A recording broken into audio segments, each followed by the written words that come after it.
Every parent wants their kids to be good students, right? But is there too much pressure surrounding that end of semester report card? My next guest believes raising lifelong learners has less to do with straight A's than we might think.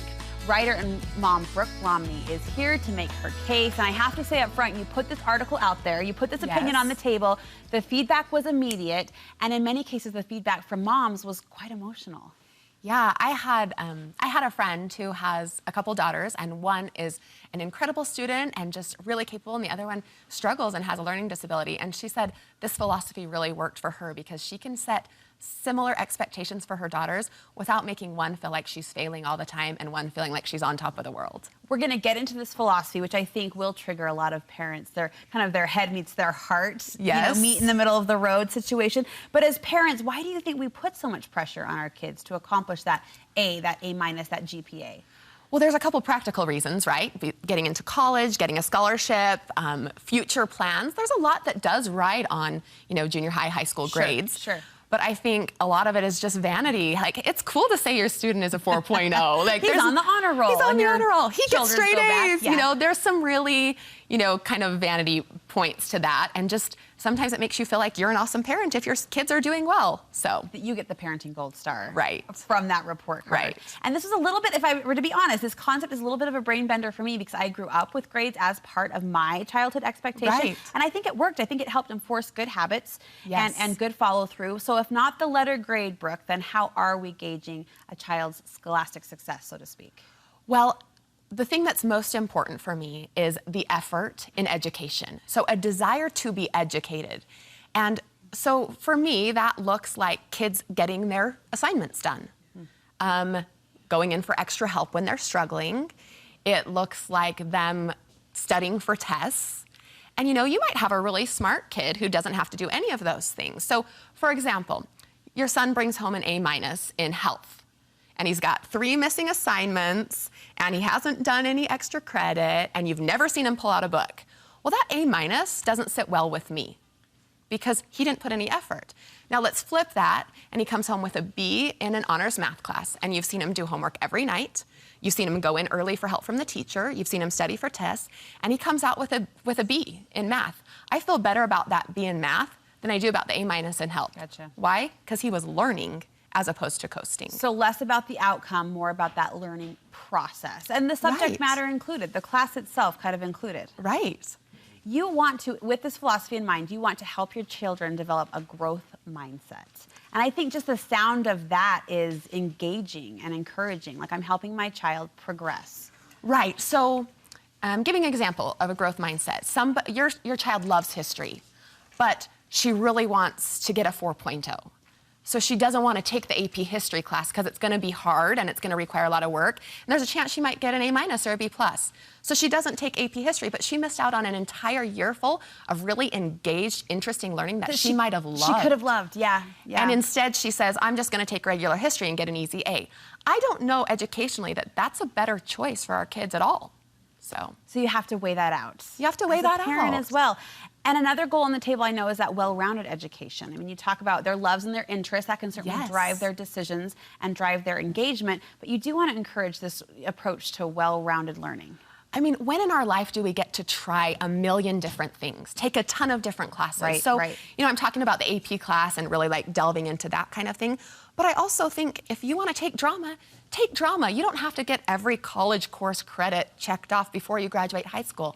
You might never get a chance to take drama again or to be in the choir or maybe to take yoga. Maybe one of those becomes one of your passions. Maybe you start a yoga studio, maybe you become an actress. So let your kids have a well-rounded education because education is so much more than just the letter grade. It's a desire for lifelong learning and improvement.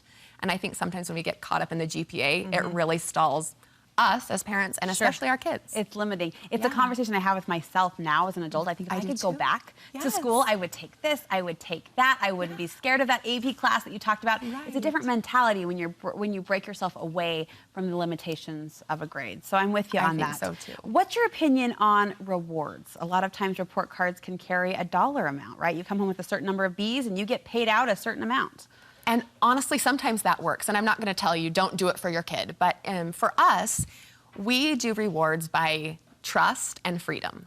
So when my kids show me that they can handle their schoolwork, they can get their stuff done, they don't have missing assignments, they can manage their time wisely, then I can give them a lot more freedom. So I can trust them to, you can have time on this electronic device, or you can go out with these friends, or whatever it is, because I trust that you're doing what's best for you. But, then flip side, if they're not doing well in school, a lot of times we have to manage their time for them, take away the things they enjoy and love so that they can use their time for the things that are most important, right? Prioritizing is important to teach our children. So this first, this second, that type of thing. Have you hit any roadblocks, Brooke, with teachers or educators with this system as you kind of explain your philosophy as a mom? And they're obviously setting out with a different goal, right? A different perspective. Right. And that letter grade is assigned for a reason. Have you had any friction in that relationship? You know what, we haven't, but one of the things that I've really liked is that I try to give my kids the weight of figuring it out. So one of the questions that I ask, if maybe a grade comes back that I didn't like very much, I say, did you go talk to your teacher? That's a lifelong skill. When you see something that you don't like, and grades are updated every week now online, so it's not a surprise when the grade comes out. So have you been in to talk to your teacher? Have you had a discussion about what happened, what you could have done, or if there's anything you could do now to fix that? And I give a lot of ownership to them, and I think it's especially important in the junior high years before those grades start to count, that they start taking responsibility for their grades, for their actions, for their effort. And I know that's just one of the questions you ask when that report card rolls in. Right. A couple other questions. Did you turn in every assignment on time? Again, speaking to that timeliness, that efficiency, and that responsibility. Did you do all extra credit available to you? Did you study for all your tests? Did you retake every test you could? Is this the question list that you think should maybe be replacing the weight of a report card? Yeah, I think so. Because if they've done all those things, if they've truly given their best effort, then a B might be it for them. And I think one of the things that I love about this philosophy is everybody's gonna have different kids with different abilities, right? So you can take this philosophy and you can use it in your home, whether one student should get a 4.0 and whether you're just hoping one passes the class. Right. You can use it for both of them without it really harming one or the other. Without compromising, right. The rule plane. Because you're going to have some kids that are going to be awesome. Right, one person's C could be another person's A. It's you true. just never know. I think it's an interesting true. philosophy that will get parents thinking and talking for sure. And you're so great about putting your opinions and your ideas out there through your website, brookeromney.com. What's coming up there? We've got all kinds of good things about cell phones and technology and just kind of managing teens right now because it's the stage I'm in. So, and then Brooke Romney Writes on Instagram and Facebook. Thank you so much. Thank Good you. conversation.